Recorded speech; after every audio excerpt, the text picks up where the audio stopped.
शान्ताकारं भुजगशयनं पद्मनाभं सुरेशं विश्वाधारं गगनसदृशं मेघवर्णं शुभांगं लक्ष्मीकान्तं कमलनयनं योगिभिर्ध्यानगम्यं वन्दे विष्णुभवयारं सर्वलोकैकनाथम् आदौ राम तपोवनादिगमनं हत्वामृकाञ्चनं वेदैर्णं जटायुमर्णं सुग्रीवसम्भाषणं बालीनिग्रहणं समुद्रतरणं लङ्कापुरीदानं पश्चात् रावणकुम्भकर्णहननं चेतादिक रामायणम् आदो देवकी देवगर्भ जन्नम गोपीकर वंदनम माया पूतना जीवितापनम गौरधनुधारणम कंसछेदनम कौरवादि हननम कुंतीस्ता पालनम अथ भागवत पुराण कथिकम श्री कृष्ण लीलामृतम कस्तूरी तिलकम लाट पटले वक्स्तले कौस्तुभम नासाग्रे वर्मोक्तकम करतले वेणुकरे कंकणम सर्वाग्य हरिचंदनम सुललितम कंठे च मुक्तावली गोप स्त्री परिवेष्टितो विजिते गोपाल चूड़ामणि कृष्णाय वासुदेवाय देवकी नंदाय चनंद गोप कुमाराय गोविंदाय नमो नमः फुलेन्दिवर कांतिबिंदुवदनम वरावतम सप्रियम वसाटकमदार कौस्तुभधरम पीतांबरम सुंदरम गोपीनाम नयनोत्पलार्वितम तनुम गोप संगावर्तम गोविंदम कलवेणुवादनम दिव्यांगम भूषम भजे हे राधे वरस भानुभूप तने गांध्रविके हे राधिके कृष्ण पंकज भरमरके कृष्ण प्रिय माधवी हे वृंदावन नागरी गुरु गुरु दामोदर प्रियसी हे श्री ललितादि प्रिय सखी प्राणादिके पाहि माम ओम तमेव माता च पिता तमेव तमेव बंधु च सखा तमेव तमेव विद्याधरणम तमेव तमेव सर्वं मम देव देवाय नमो नमः। ओम हरि शरणम ओम गुरु आचार्य दंडोत जुगल सरकार दंडोत प्रिय अर्जुन लाल जी दंडोत ए ठाकुर जी राधा रानी जय जय श्री राधे जय जय श्री राधे राधा राधा राधा राधा राधा। श्रीमद् भागवत गीता के 14वें अध्याय का महात्म्य। महादेव जी कहते हैं, पार्वती अब मैं भव बंधन से छुटकारा पाने के साधन भूत 14वें अध्याय का महात्म्य बतलाता हूँ, तुम ध्यान देकर सुनो। शील द्वीप में विक्रम बेताल नामक एक राजा थे, जो सिंह के सम्मान पराक्रमी और कलाओं के भंडार थे।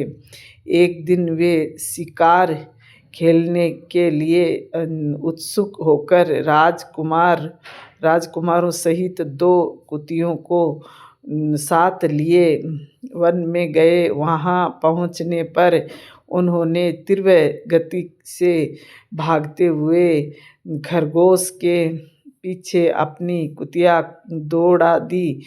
उस समय सब प्राणियों के देखते देखते खरगोश इस प्रकार भागने लगा मानो कहीं उड़ गया हो। दौड़ते दौड़ते बहुत थक जाने के कारण वह एक बड़ी खंदक गहरे गड्ढे में गिर पड़ा। गिरने पर भी वह कुतिया के हाथ नहीं आया और उस स्थान पर जा पहुंचा जहां का वातावरण बहुत ही शांत था। वहां हिरन निर्भय होकर सब और वृक्षों के छाया में बैठे रहते थे। बंदर भी अपने आप टूट कर गिरे हुए नारियल के फलों और पके हुए आमों के पूर्ण तरपत रहते थे। वहां सिंह हाथी के बच्चों के साथ खेलते और सांप निडर होकर मोर की पांखों में घुस जाते थे। उस स्थान पर एक आश्रम के भीतर वत्स नामक मुनि रहते थे, जो जितेंद्रिय एवं शांत भाव से निरंतर गीता के 14वें अध्याय का पाठ किया करते थे। वो आश्रम के पास ही वत्स मुनि के किसी शिष्य ने अपना पैर धोया था। ये भी 14वें अध्याय का पाठ करने वाले थे। उससे जल से वहाँ की मिट्टी गीली हो रही थी। खरगोश का जीवन कुछ शेष था। वह हाँफता हुआ आकर उसी कीचड़ में गिर पड़ा।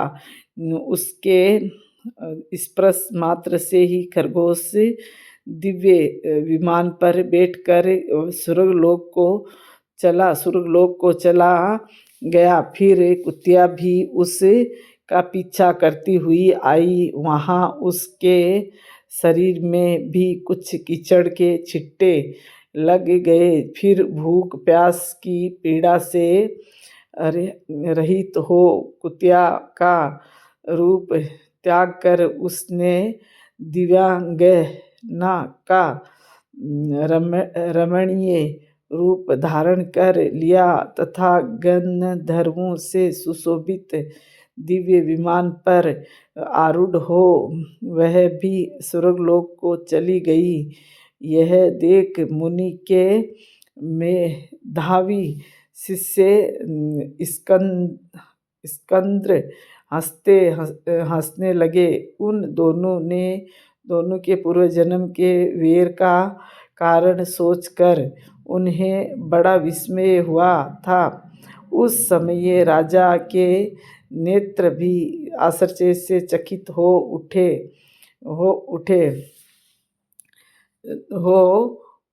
उन्होंने बड़ी भक्ति के साथ प्रणाम करके पूछा, विप्रवर, नीच योनियों में पड़े हुए दोनों प्राणी कुतिया और खरगोश ज्ञानहीन होते हुए भी जो स्वर्ग में चले गए, इसका क्या कारण है? इसकी कथा सुनाइए। शिष्य ने कहा, भूपाल, इस वन में वत्स नामक ब्राह्मण रहते हैं। वे बड़े जितेंद्रिय महात्मा हैं। गीता के 14वें अध्याय का सदा जप किया करते हैं। मैं उन्हीं का शिष्य हूँ। मैंने भी ब्रह्म विद्या में विशेषज्ञता प्राप्त की है। गुरुजी की ही भांति मैं भी 14वें अध्याय का प्रतिदिन जप करता हूँ। मेरे पैर धोने के जल में लौटने के कारण यह खरगोश कुतिया के साथ ही स्वर्गलोक को प्राप्त हुए। अब मैं अपने हंसने का कारण बताता हूँ। महाराष्ट्र में प्रत्युदक नामक महानगर है। वहाँ केशव नाम का एक ब्राह्मण रहता था जो कपटी शिष्यों में अग्रगण्य था। कपटी मनुष्यों में अग्रगण्य था। उसकी स्त्री का नाम विलोभना था। वह स्वच्छंद विहार करने वाली थी। इससे क्रोध में आकर जन्म भर के वैर को याद करके ब्राह्मण ने अपनी स्त्री का वध कर डाला और उसी पाप से उसको खरगोश की योनि में जन्म मिला। ब्राह्मणी भी अपने पाप के कारण कुतिया हुई। यह सारी कथा सुनकर श्रद्धालु राजा ने गीता के 14वें अध्याय का पाठ आरंभ कर दिया। इससे उन्हें परम गति की प्राप्ति हुई। श्रीवन नारायणे नारायणे नारायणे भजवन नारायणे नारायणे नारायण। इति श्री 14वें अध्याय का महात्म्य है। अब 14वें अध्याय। उसके उपरांत श्री कृष्ण भगवान बोले, हे अर्जुन, ज्ञानों में भी अति उत्तम परम ज्ञान को मैं फिर भी तेरे लिए कहूँगा, जिसको जानकर सब मुनि जन इस संसार से मुक्त होकर परम गति को प्राप्त हो गए हैं। अर्जुन, इस ज्ञान को आश्रय करके अर्थात धारण करके मेरे स्वरूप को प्राप्त हुए पुरुष सृष्टि के आदि में पुनः उत्पन्न नहीं होते और प्रलय काल में भी व्याकुल नहीं होते, क्योंकि उनकी सृष्टि में मुझ वासुदेव से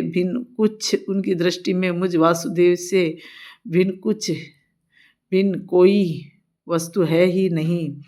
हे अर्जुन, मेरी महत ब्रह्म रूप प्रकृति अर्थात त्रिगुणमयी माया संपूर्ण भूतों की योनि है, अर्थात गर्भाधान का स्थान है, और मैं उस योनि में चेतन रूप बीज को स्थापन करता हूँ। उस जड़ चेतन के सहयोग से सब भूतों की उत्पत्ति होती है। हे अर्जुन, नाना प्रकार की सब योनियों में जितनी मूर्तियाँ अर्थात शरीर उत्पन्न होते हैं, उन सब की त्रिगुणमयी माया तो गर्भ को धारण करने वाली माता है, और मैं बीज को स्थापन करने वाला पिता हूँ।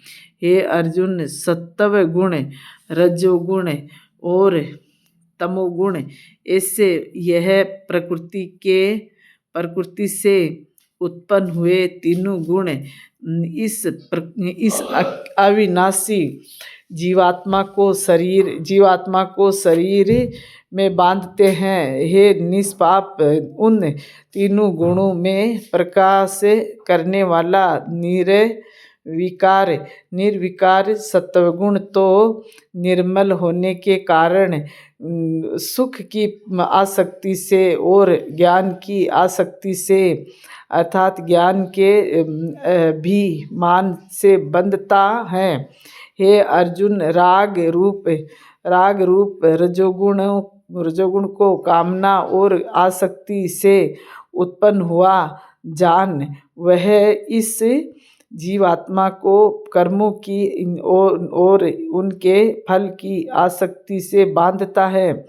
और हे अर्जुन, सर्वदेह अभिमानियों के मोहने वाले तमोगुण को अज्ञान से उत्पन्न हुआ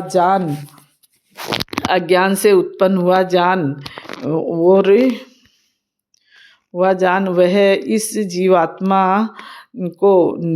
जीवात्मा को प्रमाद, आलस्य और निद्रा के द्वारा बांधता है। क्योंकि हे अर्जुन, सत्वगुण सुख में लगाता है और रजोगुण कर्म में लगाता है, तथा तमोगुण तो ज्ञान को आच्छेदन करके अर्थात ढक के प्रमाद में भी लगाता है।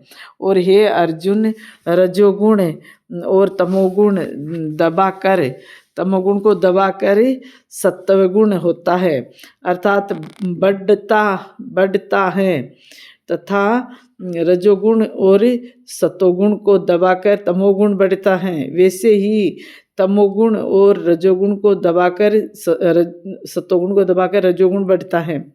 इसलिए जिस काल में इस देह में तथा अंतकरण और इंद्रियों में चेतनता और बोध शक्ति उत्पन्न होती है, उस काल में ऐसा जानना चाहिए कि सत्वगुण बड़ा है।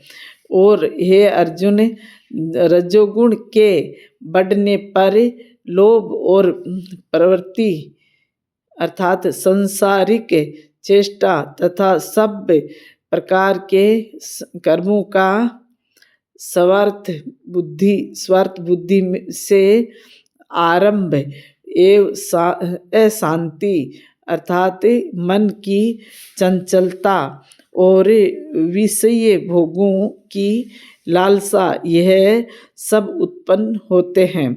तथा हे अर्जुन, तमोगुण के बढ़ने पर अंतकरण और इंद्रियों में प्रकाश एवं कर्तव्य कर्मों में प्रवृत्ति और प्रमाद अर्थात व्यर्थ चेष्टा और निंद्रा आदि अंतःकरण की मोहिनी वृत्तियाँ यह सब ही उत्पन्न होते हैं।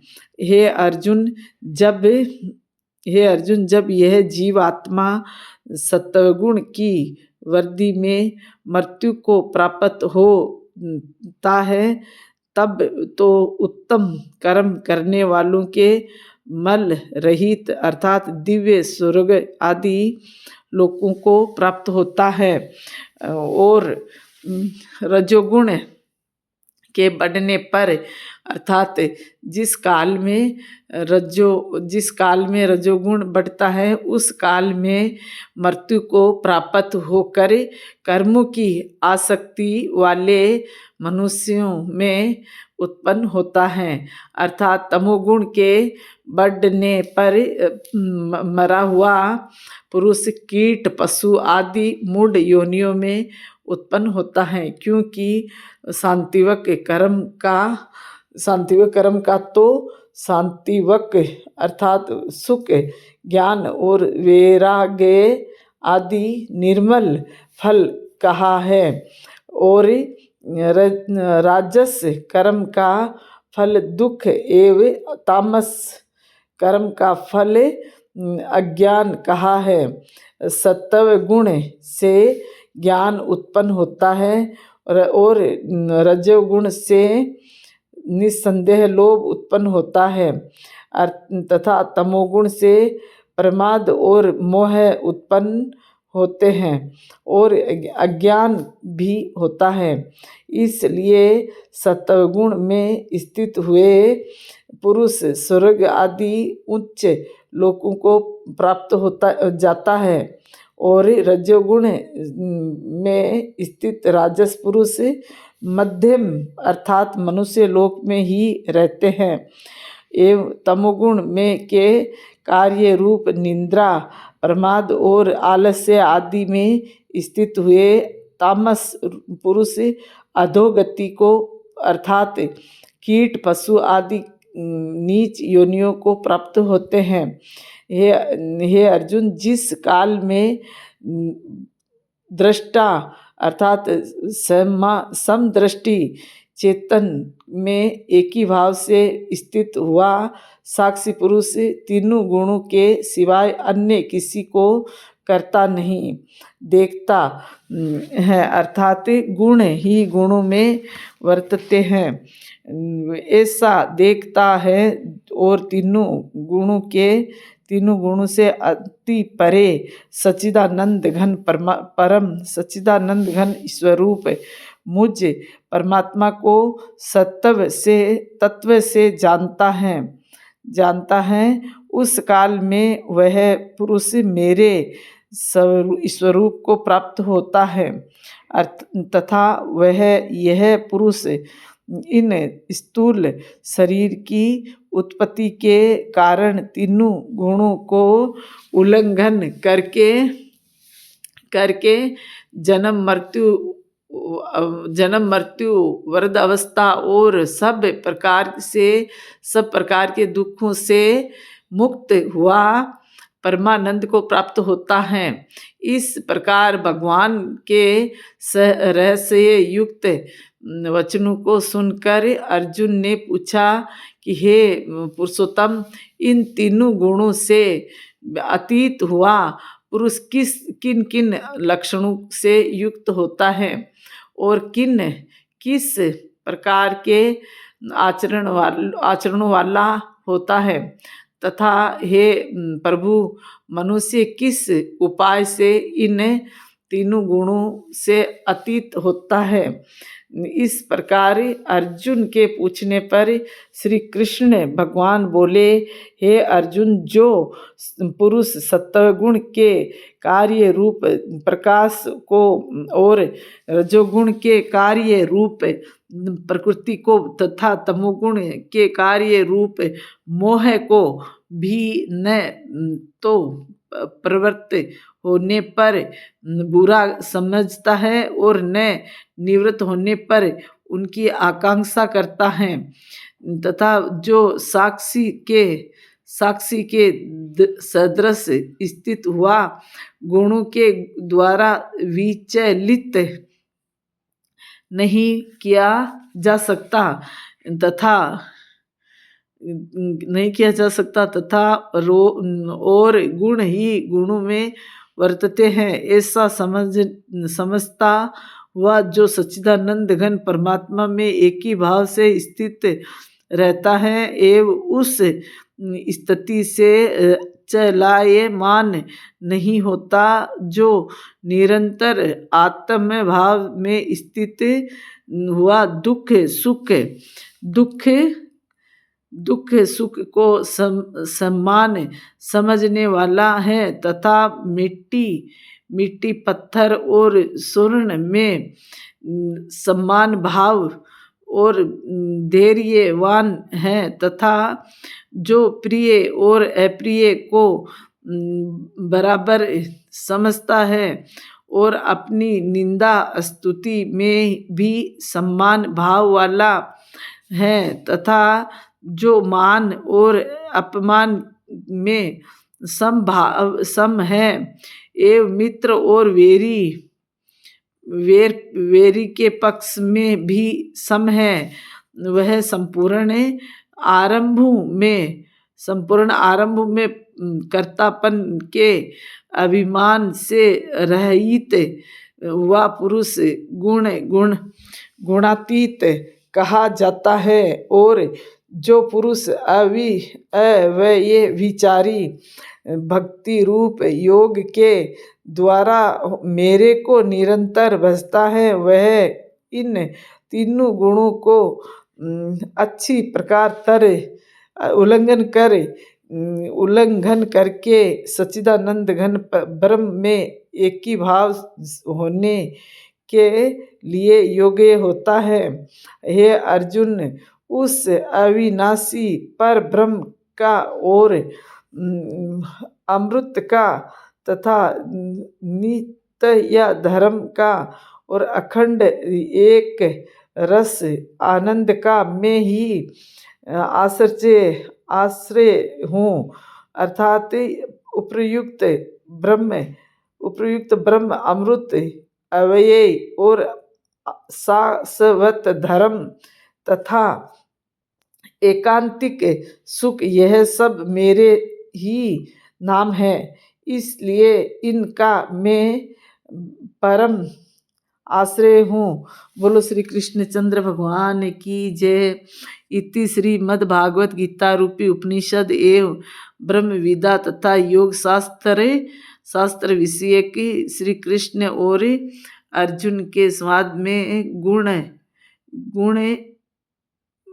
गुणत्रय विभाग योग नामक 14वां अध्याय समाप्त। बोलो श्री कृष्णचंद्र भगवान की जय। राधा रानी की जय।